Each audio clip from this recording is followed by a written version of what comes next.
Hey, Jeff. You know what I could go for? I could definitely use some time at the beach.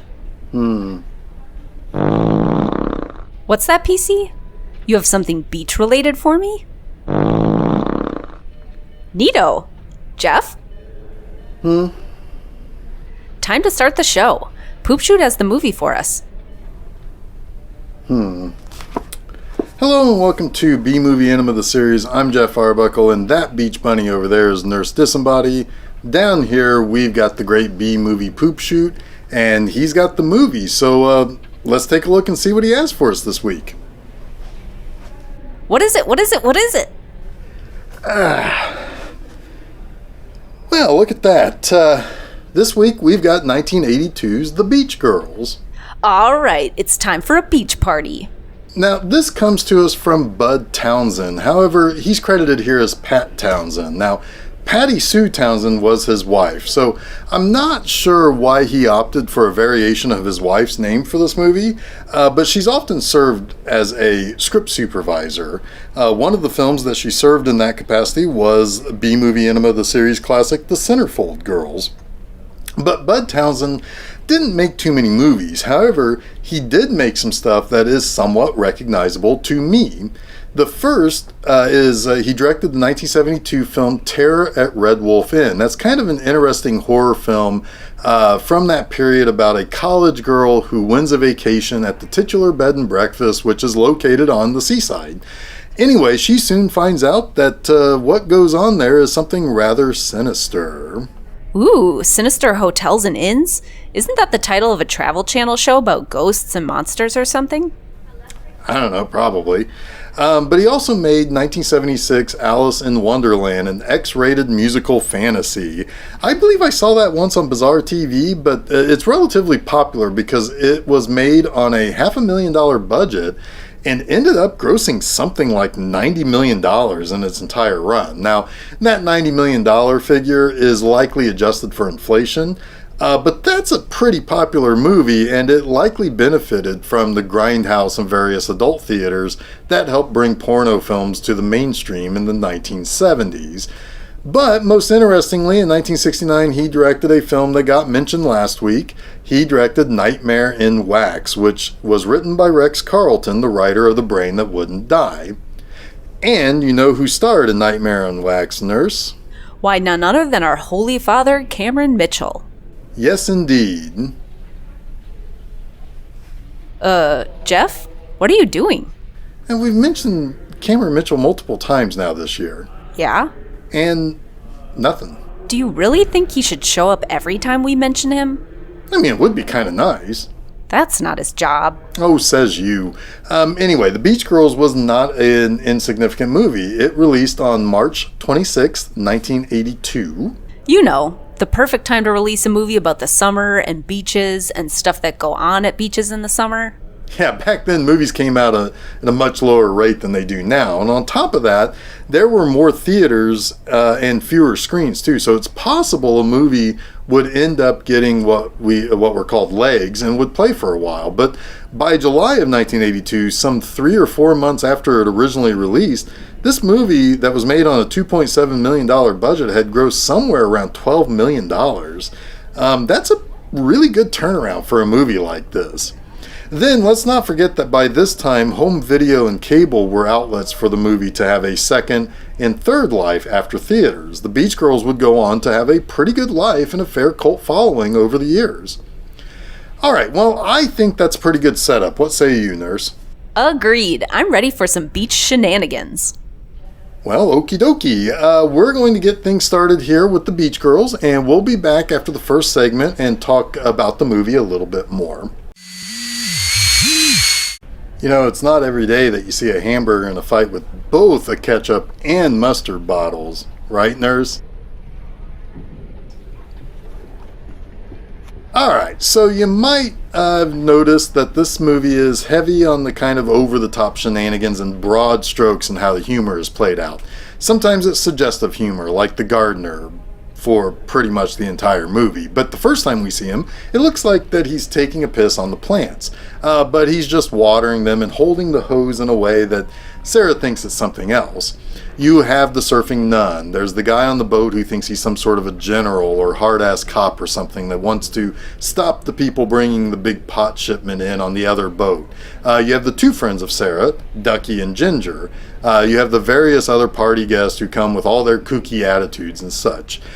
This is a comedy that takes all these broad strokes and comedic ideas and just throws them all into the bag and finds a way to feature it all. Yeah, you can say that again. But who was it that put all these broad ideas together? Well, for the most part, this is largely credited to Patrick Duncan. Now, we'll circle back around to him in just a moment. Also credited as providing additional material is Phil Groves. Now, Groves didn't really write much. He is credited for writing a screenplay called Primal Urge that I think was adapted into the 1985 fantasy comedy Cave Girl, starring Daniel Roebuck in his first movie role. Now, you may not immediately recognize the name Daniel Roebuck, but you've likely seen him in a movie. He's often a cop or an agent in movies. He's a character actor with over 250 credits, counting the ones that are still upcoming to be released. So maybe not the most recognizable of names, but I promise you've seen some of his films and you know his face. And I'm guessing the additional material credited to Groves is some of the shenanigans stuff that goes on at the party. You can kind of see the skeleton of the story even with all the stuff that's happening in the movie.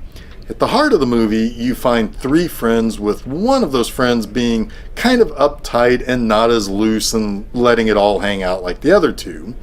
Then there's the guy who kind of interlopes into her life and to kind of help her not to be so worried about how things, have to work out or whatever.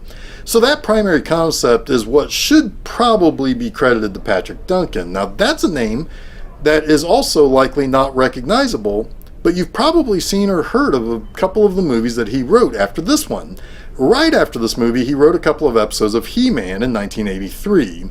He then wrote nearly half of the episodes for the 1988 anthology series Vietnam War Story. That series won several Cable Ace Awards, including one for Wesley Snipes for Best Actor in a Dramatic Series.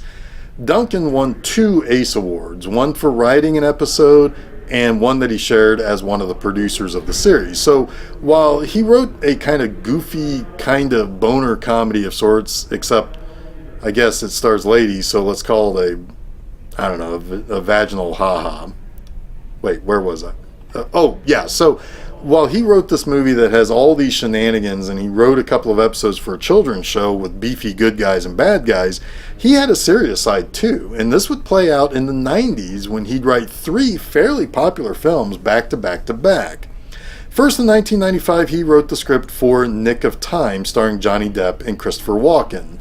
Also that same year, he wrote the script for Mr. Holland's Opus, which garnered a Best Actor Oscar nomination for Richard Dreyfuss. Then in 1996, he wrote the script for the Denzel Washington and Meg Ryan war drama Courage Under Fire. And while Nick of Time was not a success, it was something that, thanks primarily to Johnny Depp, was pretty well known to a younger generation of movie fans. However, Mr. Holland's Opus was a success, and Courage Under Fire probably broke about even in the crowded summer of 1996 movie slate. Now, Mr. Holland's Opus earned Duncan his biggest award nomination, as he was nominated for Best Screenplay Golden Globes award. And Courage Under Fire got a bunch of Critics Association nominations around the country, especially for Denzel Washington's performance.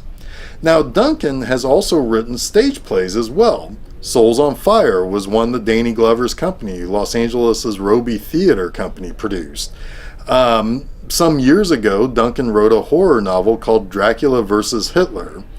I don't know what all is exactly in that book, but that's a hell of a title.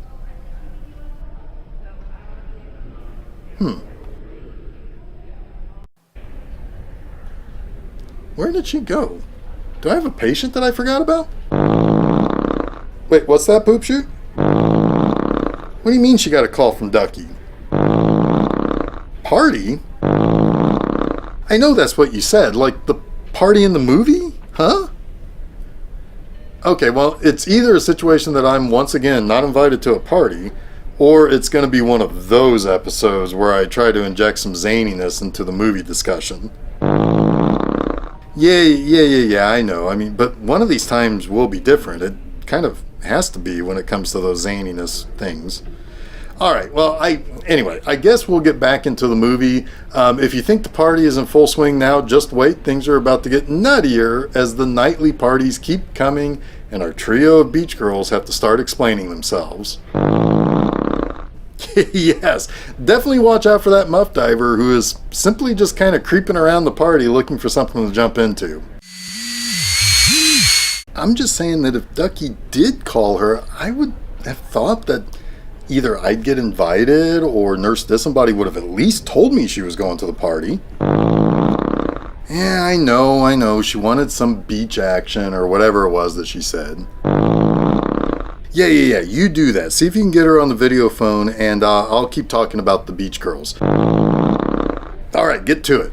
So, our main girl in this is Uptight Sarah, played by Deborah Blee. Now, this was Blee's big debut, but she didn't have many credits to her name. However, she did appear in a couple of recognizable things. After being in this movie, she appeared on an episode of T.J. Hooker, starring guess who, Nurse? Oh yeah, that's right. Yeah, I know, she's not there. T.J. Hooker starred William Shatner. But anyway, in 1983, Blee had an unnamed role as woman number 2 on an episode of The Love Boat. And in 1984, she co-starred alongside Linda Blair and Linnea Quigley in the pretty solid Girl Gets Revenge flick, Savage Streets. Now, I wrote about Savage Streets at B-Movie-Enema.com, so, you know, if you're up for it, you can check that out. But Blee also played the love interest in the hilarious Hamburger the Motion Picture. In 1986 and 1987, she returned to the beach for The Malibu Bikini Shop, co-starring Bruce Greenwood, and Beach Fever, starring everyone's favorite murder case witness, Kato Kaelin.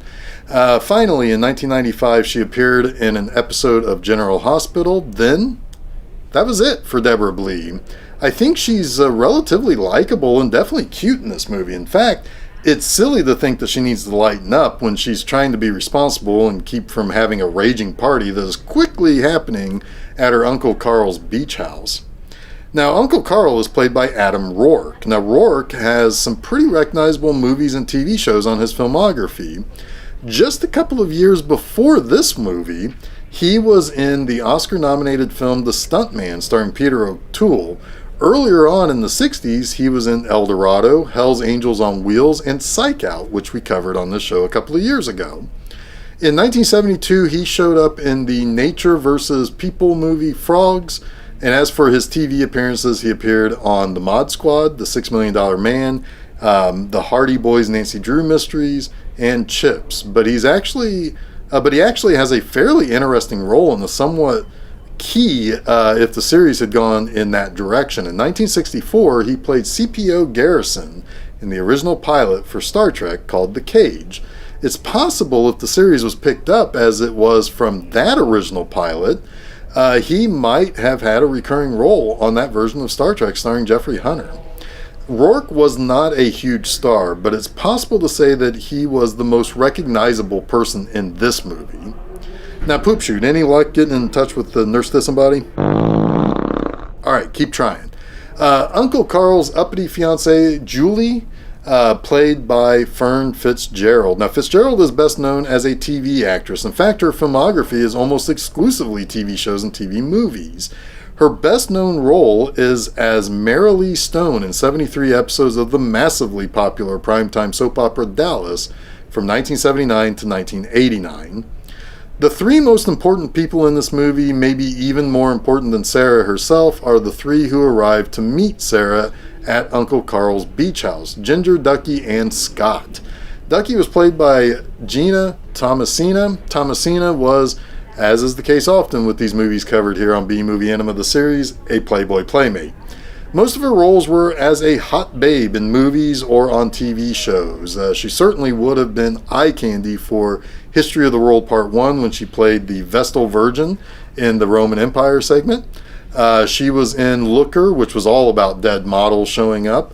So therefore, lots of places for eye candy to be there. She appeared in the Charles Bronson thriller 10 to Midnight.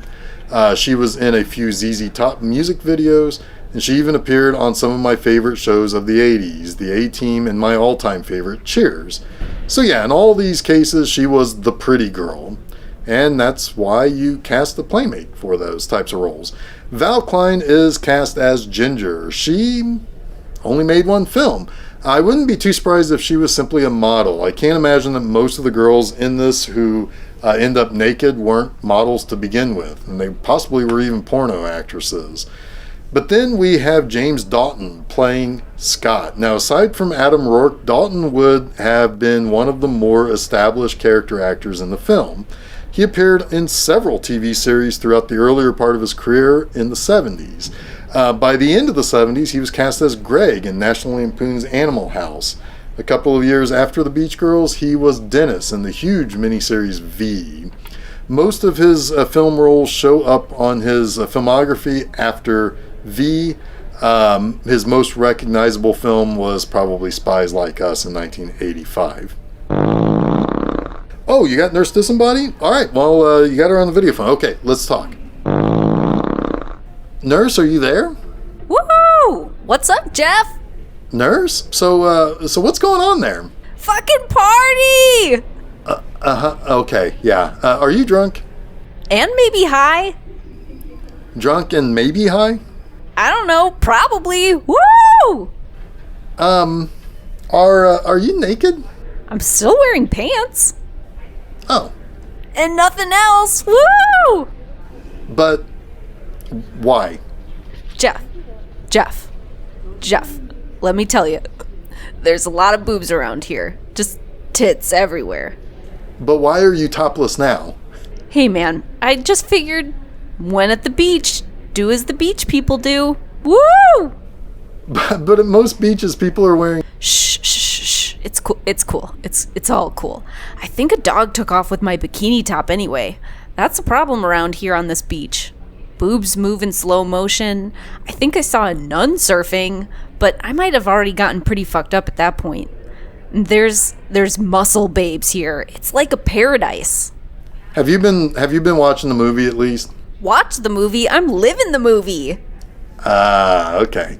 But listen, hey, PC, I love you, man.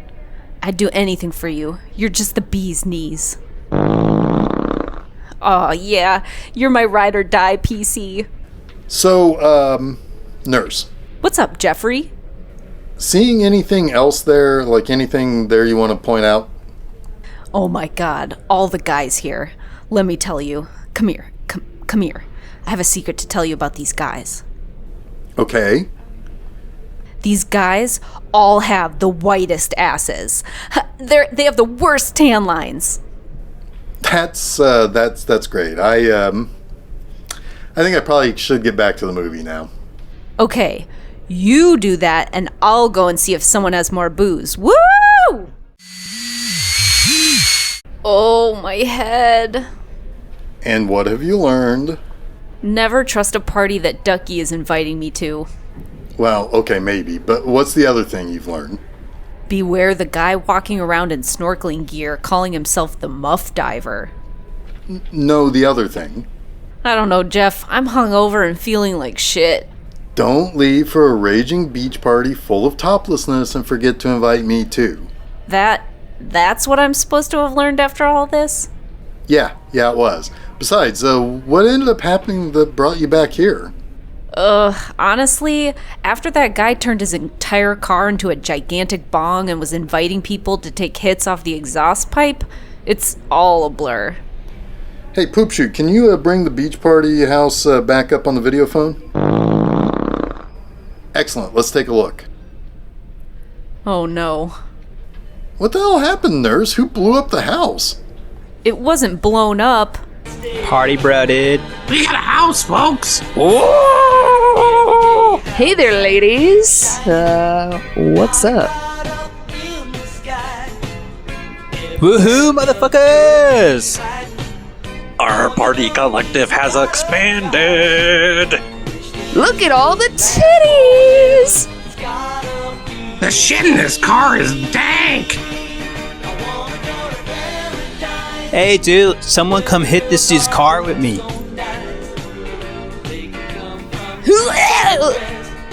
Oh no!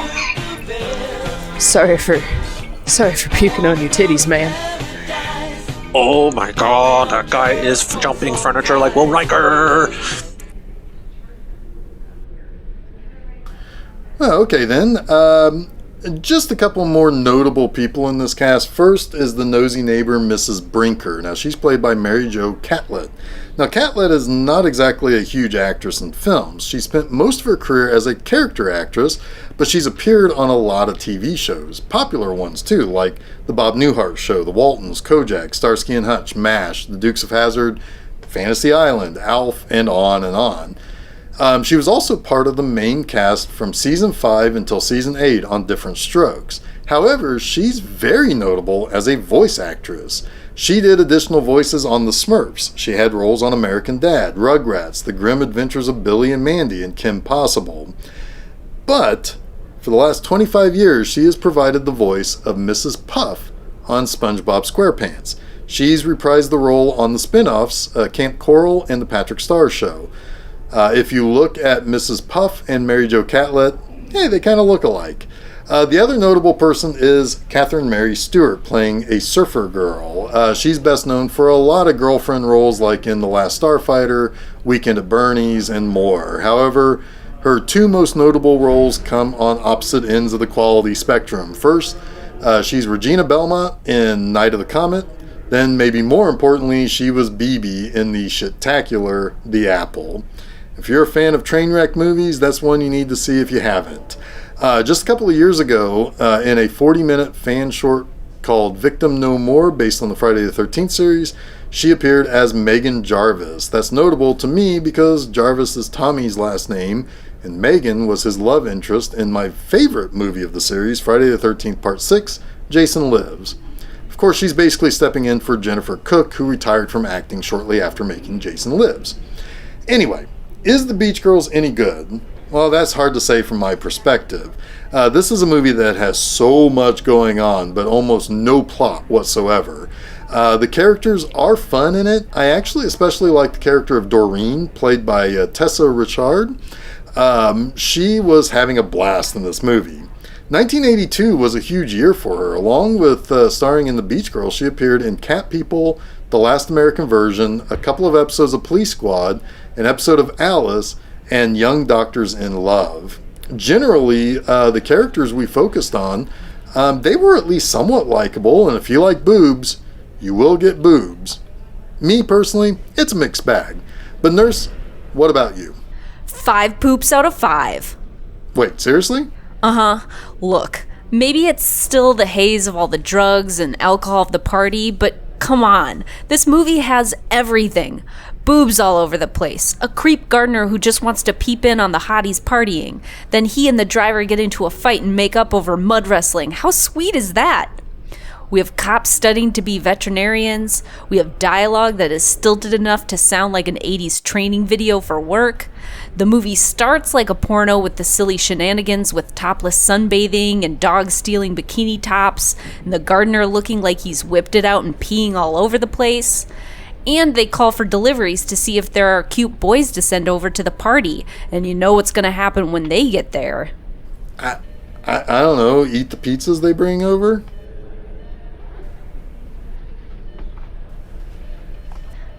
Never mind. I love the line, "You've buttered your bread and now you've got to sleep in it." What does that mean? Does it mean anything? I love it. I saw there was supposed to be that sequel that never happened, and I wish it had. I want more of that gardener. 5 poops out of 5. I was vibing with this movie the whole time. Well, I don't know what else to add to that, so I guess I should just wrap things up for this week's episode. Arsenal, take us to paradise.